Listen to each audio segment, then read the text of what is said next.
సుమారు 4 సంవత్సరాల తర్వాత వెలువడుతున్న ప్రభుత్వ నోటిఫికేషన్ల కోసం ఎప్పుడెప్పుడా అంటూ కోటి ఆశలతో ఎదురుచూస్తున్నారు నిరుద్యోగులు. ఏదేమైనప్పటికీ తెలంగాణలో వెలువడుతున్న తొలి నోటిఫికేషన్లోనే ఉద్యోగం సాధించాలనే కసితో ఉన్నారు. ఎంత ఖర్చైనా సరే కోచింగ్ తీసుకుంటే ఉద్యోగం సాధించవచ్చనే మైండ్ సెట్తో ఫిక్స్ అవుతున్నారు.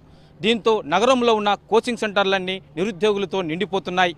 ఇదే అదునుగా తీసుకుంటున్న కోచింగ్ సెంటర్ల యాజమాన్యాలు కనీస సౌకర్యాలు కూడా పాటించడం లేదు. నిబంధనలను తుంగలో తొక్కుతూ ఇష్టానుసారంగా ఫీజులు వసూలు చేస్తున్నారు.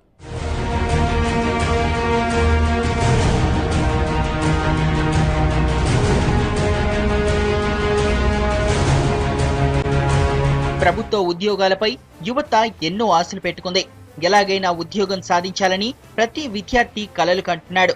గతంలో ఎన్నడూ లేని విధంగా రాష్ట్రంలో ఉద్యోగాల కోసం కాంపిటీషన్ పెరిగింది. తెలంగాణ పబ్లిక్ సర్వీస్ కమిషన్ నోటిఫికేషన్ల కోసం యూత్ ఆశగా ఎదురు చూస్తోంది. పోటీ ఆశలతో సిటీలోని కోచింగ్ సెంటర్లకు క్యూ కడుతున్నారు నిరుద్యోగులు.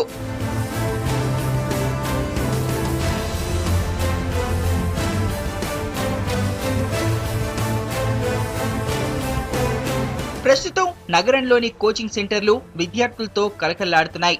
దీన్ని ఆసరాగా చేసుకుంటున్న కోచింగ్ సెంటర్లు విద్యార్థుల నుంచి ఇష్టానుసారం ఫీజులు వసూలు చేస్తున్నారు. టీఎస్పీఎస్సీ ఏర్పాటై గ్రూప్ సిలబస్ రిలీజ్ చేశాక కోచింగ్ సెంటర్ల దోపిడీ మరింత పెరిగిపోయింది. ప్రస్తుతం గ్రూప్ 1 కు 60 నుంచి 70 వేల రూపాయల ఫీజు తీసుకుంటున్నారు. గ్రూప్ 2 కు 18 నుంచి 30 వేల వరకు ఫీజు ఫిక్స్ చేశారు. ఎస్ఐ పోస్ట్ కోచింగ్ కు 18 నుంచి 25 వేలు అడుగుతున్నారు. కానిస్టేబుల్, వీఆర్ఓ, వీఆర్ఏ పోస్టులకు 5 నుంచి 10 వేల రూపాయలు తీసుకుంటున్నారు. మార్కెట్ వర్గాల అంచనా ప్రకారం గతేడాది కోచింగ్ సెంటర్ల ఆదాయం 200 కోట్లు ఉందంటే రాష్ట్రంలో కోచింగ్ సెంటర్లకు ఎంత డిమాండ్ ఉందో అర్థం చేసుకోవచ్చు. కొన్ని కోచింగ్ సెంటర్స్ అయితే ప్లేస్ దొరకక function halls, marriage halls, auditoriums తీసుకొని చెప్తున్నారు. ఒక ప్రామినెంట్ కోచింగ్ ఇన్స్టిట్యూషన్కి దగ్గర 4 ఆడిటోరియంస్ ఉన్నాయి. ఒక్కొక్క బ్యాచ్లో వాళ్ళకి దాదాపుగా 800 నుండి 1200 మంది స్టూడెంట్స్ని కూర్చోబెడతారు. సో అట్లా వాళ్ళు ఒక 8-9 బ్యాచెస్ రన్ చేస్తున్నారు. పెద్ద ఇన్స్టిట్యూషన్ అయితే 10-12 వేల మందికి ఎట్ ఎ టైం కోచింగ్ ఇస్తున్నారు. చిన్న ఇన్స్టిట్యూషన్స్ అయితే 30-40 మెంబర్స్కి కోచింగ్ ఇచ్చే వాళ్ళు కూడా ఉన్నారు. Telangana public service commission syllabus విడుదల చేశాక రాష్ట్ర వ్యాప్తంగా సుమారు 1,00,000 మంది విద్యార్థులు కోచింగ్ తీసుకుంటున్నట్లు నిపుణులు చెబుతున్నారు. హైదరాబాద్ లోని అశోక్ నగర్, గాంధీనగర్ ఏరియాల్లోని సెంటర్లలో సుమారు 40 వేల మంది స్టూడెంట్స్ కోచింగ్ తీసుకుంటున్నారు. ఎస్ఐ, కానిస్టేబుల్ ఉద్యోగాల కోచింగ్లకు కేరాఫ్ గా ఉన్న దిల్సుఖ్ నగర్ ప్రాంతంలో 10,000 మంది వరకు కోచింగ్ తీసుకుంటున్నట్టు అంచనా. ఇవే కాకుండా మాదాపూర్, కూకట్పల్లి ప్రాంతంలో కూడా కోచింగ్ సెంటర్లు వెలిశాయి. జిల్లా కేంద్రాల్లోనూ కోచింగ్ సెంటర్లు జోరుగా నడుస్తున్నాయి. ఇప్పటికే వివిధ రకాల ఉద్యోగాల కోసం సుమారు 80 వేల మంది కోచింగ్ కంప్లీట్ చేసుకుని నోటిఫికేషన్ల కోసం ఎదురు చూస్తున్నారు. సంపాదనే ధ్యేయంగా కోచింగ్ సెంటర్లు నడిపిస్తున్న యాజమాన్యాలు అందుకు తగ్గట్లుగా ఏర్పాట్లు చేయడం లేదు. కొన్ని కోచింగ్ సెంటర్లలో కనీస సౌకర్యాలు కూడా లేవు. కొన్ని సెంటర్లలో టాయిలెట్ సౌకర్యం కూడా లేక ఇబ్బందులు ఎదుర్కొంటున్నారు విద్యార్థులు.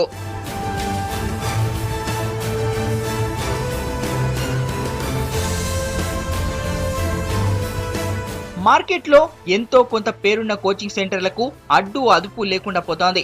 Function halls, auditoriums, meeting halls ను క్లాస్ రూములుగా వాడుకుంటున్నారు. ఒక్కో క్లాస్ లో 1000 నుంచి 1200 మందికి ఒకే దగ్గర క్లాసులు చెప్తున్నారు. క్లాసులకు కక్కుర్తిపడి నిబంధనలను తుంగలో తొక్కుతున్న కోచింగ్ సెంటర్లపై సర్కార్ ఎలాంటి చర్యలు తీసుకోకపోవడంపై విద్యార్థులు మండిపడుతున్నారు. డబ్బే లక్ష్యంగా కోచింగ్ సెంటర్లు నిర్వహిస్తున్నాయి యాజమాన్యాలు. తెలంగాణ పబ్లిక్ సర్వీస్ కమిషన్ ఏర్పడ్డ 10 నెలల్లోనే కమిషన్ ప్రవేశపెట్టిన వన్ టైం రిజిస్ట్రేషన్ ద్వారా ఇప్పటివరకు 6 లక్షల మంది రిజిస్ట్రేషన్ చేసుకున్నారు. ఇక కమిషన్కి సంబంధించిన వెబ్సైట్ను ప్రారంభించిన 6 నెలల్లోనే ఇప్పటి వరకు 2 కోట్ల మంది దీన్ని సందర్శించారు. అంటే తెలంగాణలో ప్రభుత్వ ఉద్యోగం కోసం ఎంతమంది ఎదురు చూస్తున్నారు, ఎంత డిమాండ్ ఉందో దీన్ని బట్టి అర్థం చేసుకోవచ్చు.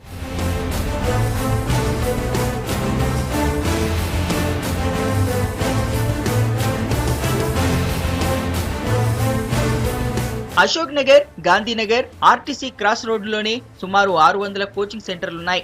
హైదరాబాద్ లోనే 4,000 ఇన్స్టిట్యూషన్లుండగా రాష్ట్ర వ్యాప్తంగా 5,000 సెంటర్లున్నాయి. ఏ కోచింగ్ సెంటర్లు, లైబ్రరీలు, పార్కులు ఎక్కడ చూసినా పుస్తకాలతో కుస్తీ పడుతున్న విద్యార్థులే దర్శనమిస్తున్నారు. గతంలో ఎప్పుడూ లేని విధంగా ఈసారి ప్రభుత్వ ఉద్యోగాలకు ప్రిపేర్ అవుతున్నందున కాంపిటీషన్ బాగా పెరిగిపోయిందంటున్నారు విద్యావేత్తలు. కాలయాపన చేయకుండా కష్టపడి చదివిన వారే అర్హత సాధిస్తారని సూచిస్తున్నారు. ప్రభుత్వము తక్షణంగా ఏదన్నా ఒక చర్య తీసుకోవాలి. ఇంతమందిని కూర్చోబెట్టి చెప్పడానికి వీల్లేదు. ఒక రిస్ట్రిక్షన్ ఏర్పాటు చేయాలి. క్లాస్ రూమ్లో మినిమం 60 నుండి 80 మంది లేదా 100 మంది ఉండాలి. 400, 600, 800 మంది పెట్టి కోచింగ్ సెంటర్ల మీద ప్రభుత్వం ప్రత్యేకంగా ఒక దృష్టి పెట్టినట్టయితే కొంతవరకు దోపిడీని, ఇలాంటి ఒక పోటీతత్వాన్ని నివారించడానికి స్కోప్ ఏర్పడుతుంది. మనం ఒకసారి ఆలోచించాలి. 800 మందిలో మనం వెళ్తున్నాము, ఆ గుంపులో మనం కూర్చుంటున్నాము.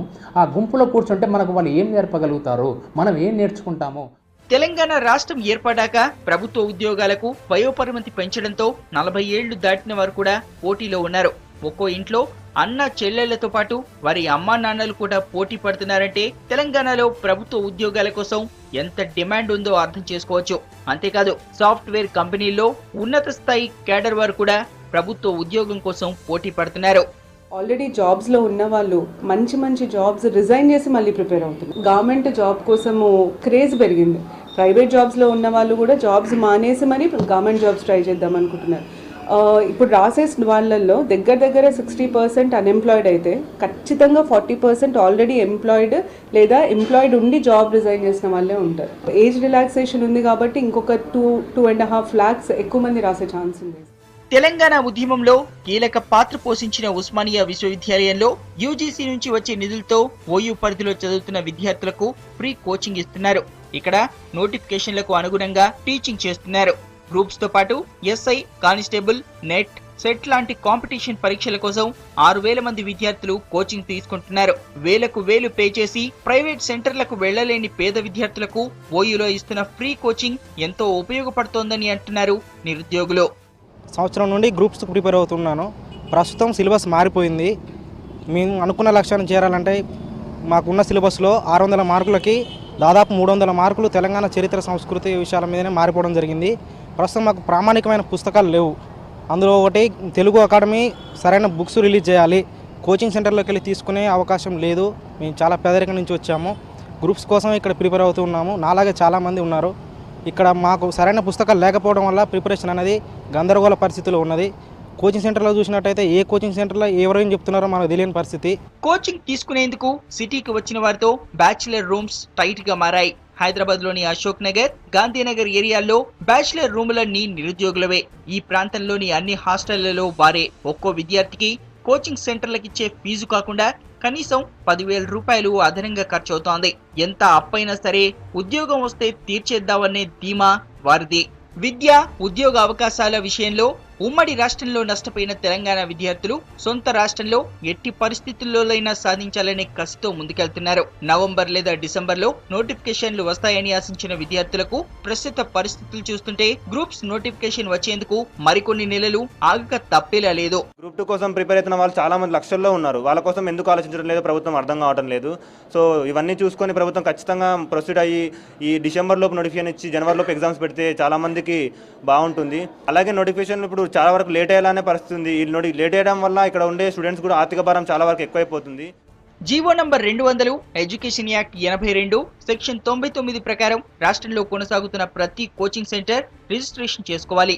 రిజిస్ట్రేషన్ కోసం 1000 రూపాయలు, డిపాజిట్ కింద 10,000 రూపాయలు యాజమాన్యాలు చెల్లించాలి. దీనిపై కొన్ని నెలల కింద ఆర్భాటం చేసిన అధికారులు ఇప్పుడు దీని వంక కూడా చూడడం లేదు. ప్రస్తుతం తెలంగాణ పబ్లిక్ సర్వీస్ కమిషన్ విడుదల చేస్తున్న నోటిఫికేషన్లలో మారిన సిలబస్ ప్రకారం దాదాపు 60% పైగా తెలంగాణ చరిత్రే ఉంది. ఇప్పటి వరకు ఇచ్చిన నోటిఫికేషన్లలో కూడా అదే ఉంది. అయితే విద్యార్థులు కూడా తెలంగాణ చరిత్రను దృష్టిలో పెట్టుకుని కోచింగ్ తీసుకోవాలని సూచిస్తున్నారు విద్యావేత్తలు.